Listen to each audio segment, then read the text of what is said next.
Joe கிச்சனில் இன்றைக்கி special strawberry milk shake. இந்த வீடியோ பார்த்துட்டு உங்கள் ஃப்ரெண்ட்ஸோடு ஷேர் பண்ணுங்கள். மறக்காமல் கமெண்ட்ஸ் போடுங்க. சப்ஸ்கிரைப் பண்ணாதவங்க சப்ஸ்கிரைப் பண்ணிவிட்டு பக்கத்தில் இருக்க பெல் ஐக்கானையும் ப்ரெஸ் பண்ணுங்கள். அப்போ தான் எந்த வீடியோ போட்டாலும் உங்களுக்கு நோட்டிஃபிகேஷன்ஸ் இமீடியட்டாக கிடைக்கும். இப்போ ரெசிபி எப்படி செய்கிறதுன்னு பார்க்கலாம்.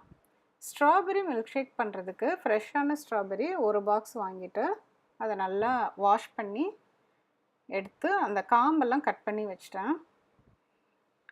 இப்போ ஒரு போர்ஷனுக்கு பார்த்திங்கன்னா நான் ஒரு 7 ஸ்ட்ராபெரிஸ் யூஸ் பண்ணியிருக்கேன். இது எல்லாத்தையுமே வந்து குட்டி குட்டி பீசஸாக கட் பண்ணிவிட்டு ஒரு பவுலில் எடுத்து வச்சுக்கோங்க. இப்போ நான் ஒரு போர்ஷனுக்கு மட்டும் தனியாக எடுத்து வச்சிட்டேன். இது வந்து எக்ஸ்ட்ரா இருக்குது.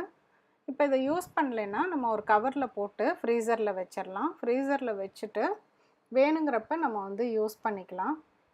இப்போ இந்த ஒரு கப் சைஸுக்கு ஒரு போர்ஷனுக்கு அப்படின்னு சொல்லிட்டு நம்ம மெஷர்மெண்ட் வச்சுக்கலாம்.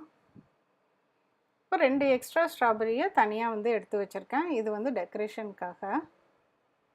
இப்போ ஒரு பிளெண்டரில் நம்ம குட்டி குட்டியாக கட் பண்ணி வச்சுருக்க ஸ்ட்ராபெரியை போட்டுக்கலாம். அப்போ தான் நல்லா பிளெண்ட் ஆகும். போட்டுட்டு இதுக்கு வந்து 200 ml மில்க் ஊற்றிருக்கேன். மில்க் ஊற்றிட்டு ப்ரௌன் சுகர் 1 டேபிள் ஸ்பூன் போட்டுக்கோங்க. ப்ரௌன் சுகர் இல்லைன்னா ஒயிட் சுகர் போட்டுக்கோங்க.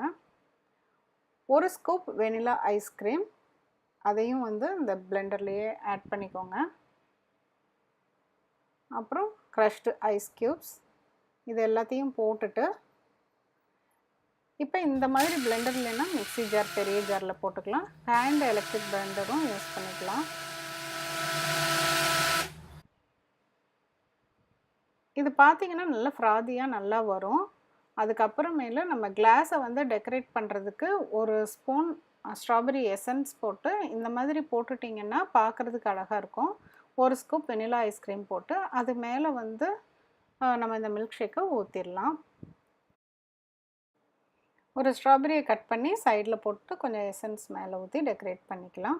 கண்டிப்பாக செஞ்சு பாருங்கள். மீண்டும் ஒரு புதிய ரெசிபியோடு உங்களை சீக்கிரம் மீட் பண்ணுறேன். தேங்க்யூ.